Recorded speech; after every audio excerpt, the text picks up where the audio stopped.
പ്രസാദ് വധക്കേസിൽ ഒന്നാം പ്രതി കൊല്ലപ്പെട്ട സാഹചര്യത്തിലും രണ്ടാം പ്രതിക്ക് ഒന്നാം പ്രതിയുമായുള്ള ബന്ധം സംശയാതീതമായി കോടതിക്ക് മുമ്പാകെ തെളിയിക്കാൻ പ്രോസിക്യൂഷന് കഴിയാത്തതിനാലും രണ്ടാം പ്രതി ബാലഗംഗാധര മേനോനെ കോടതി നിരുപാധികം വിട്ടയക്കുന്നു.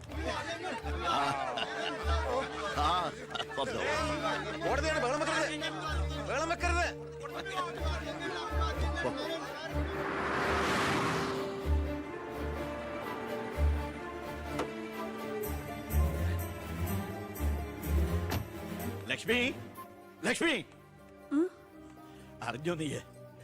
ഞാൻ കേസ് ജയിച്ചടി. ഞാൻ നിരപരാധിയാണെന്ന് കോടതിക്ക് ബോധ്യായി. പത്രക്കാരുടെയും ടി വിക്കാരുടെയും മുമ്പിൽ വെച്ച് നിന്റെ പുന്നാരമോൻ വീരവാദം മുഴക്കിയതല്ലേ?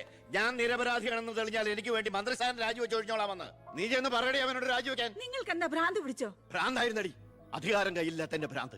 എനിക്ക് അറിയാൻ പാടില്ലാണ്ട് ചോദിക്കുക, നിങ്ങൾക്ക് ഇതുവരെ മന്ത്രിയായി കൊതി തീർന്നില്ലേ? ഇല്ല, എന്റെ ഏറ്റവും വലിയ ലഹരിയ അധികാരം, മന്ത്രിസ്ഥാനം.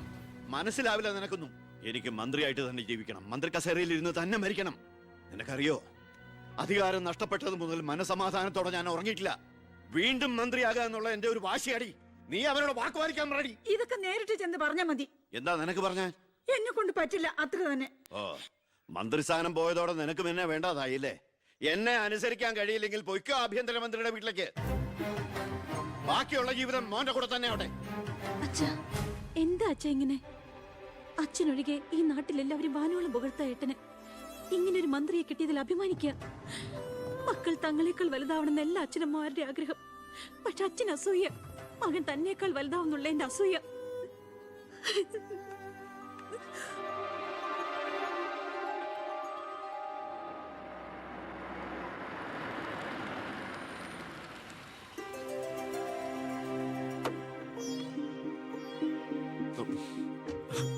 അമ്മേ, ശാരി, ഇത് ആരാ വന്നിരിക്കുന്നത് നോക്കിയേ. വാമേ. അമ്മേ, നീ പോയൊരു ചായ ഉണ്ടാക്കി കൊണ്ടുവാ. നിന്റെ കൈപ്പുണ്യം അമ്മയെന്ന് അറിയട്ടെ. വാമേ. അമ്മയ്ക്ക് ഇങ്ങോട്ട് വരാൻ അച്ഛൻ പെർമിഷൻ തന്ന നിലയ്ക്ക് അമ്മയുടെ ഈ വരവിന് എന്തോ ഒരു ലക്ഷ്യമുണ്ടല്ലോ. എന്താ അമ്മയുടെ മുഖത്തിനൊരു വാട്ടം? ഇത് സന്തോഷിക്കേണ്ട സമയമല്ലേ? അച്ഛനാണെങ്കിൽ കേസെല്ലാം ജയിച്ചു, മകനാണെങ്കിൽ ഹോം മിനിസ്റ്റർ. ഞാൻ മാറി താമസിക്കുന്നു എന്നതൊഴിച്ചാൽ വേറൊരു പ്രശ്നവും ഞാൻ അമ്മയെ കാണുന്നില്ല. പറയമ്മേ, എന്താ പ്രശ്നം? എന്തിനാടാ നിനക്ക് ഈ മന്ത്രിസ്ഥാനം? നീ രാജിവെക്കണം. അപ്പോ അച്ഛൻ ഇതിനാണ് അമ്മ ഇങ്ങോട്ട് അയച്ചത്? നിന്നോട് യാചിക്കാൻ വേണ്ടിയാണ് ഞാൻ വന്നത്. അമ്മ എന്ത് പറഞ്ഞാലും ഞാൻ ഇതുവരെ അനുസരിച്ചിട്ടേ ഉള്ളൂ. പക്ഷേ ഈ കാര്യത്തിൽ അമ്മേനോട് ക്ഷമിക്കണം. ഇപ്പൊ ഞാൻ അമ്മയെ അനുസരിച്ച അത് എന്നെ ജയിപ്പിച്ചുവിട്ട ജനങ്ങളോട് ഞാൻ ചെയ്യുന്ന വഞ്ചനയായിരിക്കും. അത് തന്നെയല്ല, തുടങ്ങി വെച്ച ഒരുപാട് കാര്യങ്ങൾ എനിക്ക് പൂർത്തീകരിക്കാനുണ്ട്. അതുകൊണ്ട് തൽക്കാലം എനിക്ക് രാജിവെക്കാൻ നിർവാഹമില്ലെന്ന് അമ്മ ചെന്ന് അച്ഛനെ പറഞ്ഞ് മനസ്സിലാക്കണം. കുടുംബ ബന്ധങ്ങൾ മറന്ന് നീ മന്ത്രിയായിട്ടിരുന്ന നാട് നന്നാക്ക്. അച്ഛനും അമ്മയും നിനക്ക് വേണ്ടല്ലോ. അമ്മേ, ഞാൻ പറയുന്നത് നീ എന്നോട് മിണ്ടണ്ട.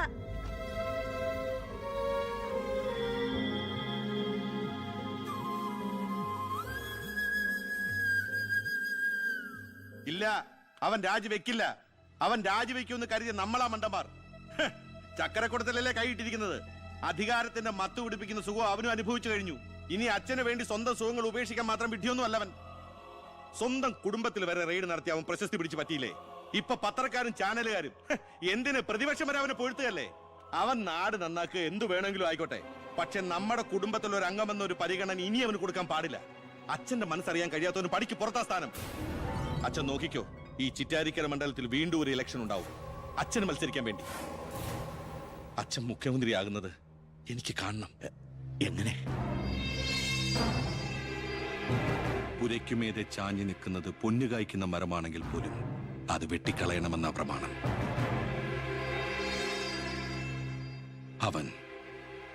അവൻ ഇല്ലാതാകണം.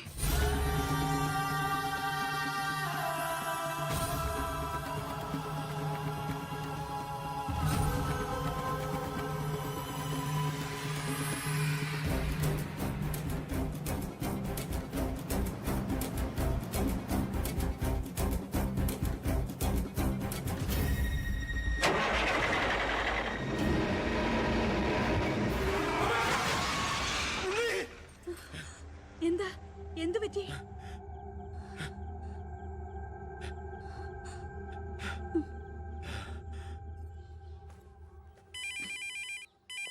ഞാൻ എടുത്തോളാം. ഹലോ. ഉണ്ണി, ഉണ്ണി, ഉണ്ണി, നീ എന്താടാ ഒന്നും ഉണ്ടാത്ത്? അച്ഛാ, ഞാൻ എനിക്ക് നിന്നെ ഒന്ന് കാണണം. ഞാനിപ്പോ ഡൽഹിക്ക് പോകാൻ വേണ്ടി എയർപോർട്ടിൽ പോകാൻ നിൽക്കുക. എന്തായാലും ഞാൻ അവിടെ വന്നിട്ട് നീ പോയാ മതി. ഉടനെ എത്താ. അച്ഛനാ, ആ ശബ്ദത്തില് പഴയ സ്നേഹവും വാത്സല്യവും ഒക്കെ എന്നെ ഉണ്ണീന്ന് അച്ഛൻ പണ്ടങ്ങ് വിളിച്ച് കേട്ടതാ. പിന്നെ ഇപ്പോഴാ ഇങ്ങോട്ട് വരണുണ്ടെന്ന്. ഈശ്വരാ.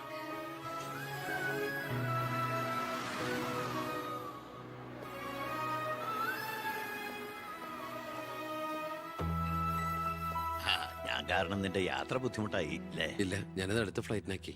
ഓഹോ, വരൂ അച്ഛാ. പെട്ടെന്ന് കാണണമെന്ന് പറഞ്ഞപ്പോ നീ ഒന്ന് പകച്ചു. ഇനി എന്തിനുള്ള പുറപ്പാടാണോ എന്ന് ഓർത്തല്ലേ? അച്ഛൻ ഇനി ആർക്കും ഒരു തലവേദനയാവില്ല മോനെ. ചെയ്തു കൂട്ടിയതൊക്കെ തെറ്റാണെന്ന് മനസ്സിലാക്കാൻ വൈകി. ശ്രമിച്ചില്ല. അധികാരത്തിന്റെ ലഹരിയിൽ പായായിരുന്നു ഇത്രയും കാലം. പ്രായാകും തോറും കുട്ടികളുടെ മനസ്സാവുമല്ലേ? എന്ത് കണ്ടാലും സ്വന്താക്കണം എന്നൊരു മോഹം. എന്താ ഇപ്പൊ ഇങ്ങനെയൊക്കെ? മുന്നിലേക്ക് നോക്കിയപ്പോഴോ തിരിഞ്ഞു നോക്കിയപ്പോഴോ ഒരു കാര്യം എനിക്ക് ബോധ്യായി. ഞാനെന്ന രാഷ്ട്രീയക്കാരൻ വെറും ഒരു വട്ടപൂജ്യമാണെന്ന്. എന്നിൽ അച്ഛൻ ഒരു മൃഗമായിരുന്നു എന്ന്. പ്രായശ്ചിത്തം ചെയ്ത പാപങ്ങൾക്ക് പരിഹാരമാകുമെങ്കിൽ ഞാൻ മോന്റെ കാലം പിടിക്കും. അച്ഛാ, അങ്ങനെയൊന്നും പറയല്ലേ. മതിയായി, എല്ലാം മതിയായി. ഞാൻ ഇന്ന് വരെ അഴിമതിയിലൂടെ ഉണ്ടാക്കിയതൊക്കെ സർക്കാരിന് തിരിച്ചു കൊടുക്കാൻ പോവാ. എന്നിട്ട് ചെയ്ത തെറ്റുകൾ ഏറ്റുപറഞ്ഞ് പൊതുജനങ്ങളോട് മാപ്പ് ചോദിക്കണം. അച്ഛാ, അച്ഛനെ വിശ്വസിക്കടാ. ഇനി നിന്റെ അച്ഛൻ വിശ്വാസവഞ്ചനം കാട്ടില്ല. മതി, എനിക്കിത് മതി. ഞാൻ ആഗ്രഹിച്ച പോലെ ഒരു അച്ഛനെ ഈശ്വരൻ എനിക്ക് തിരിച്ചു തന്നല്ലോ.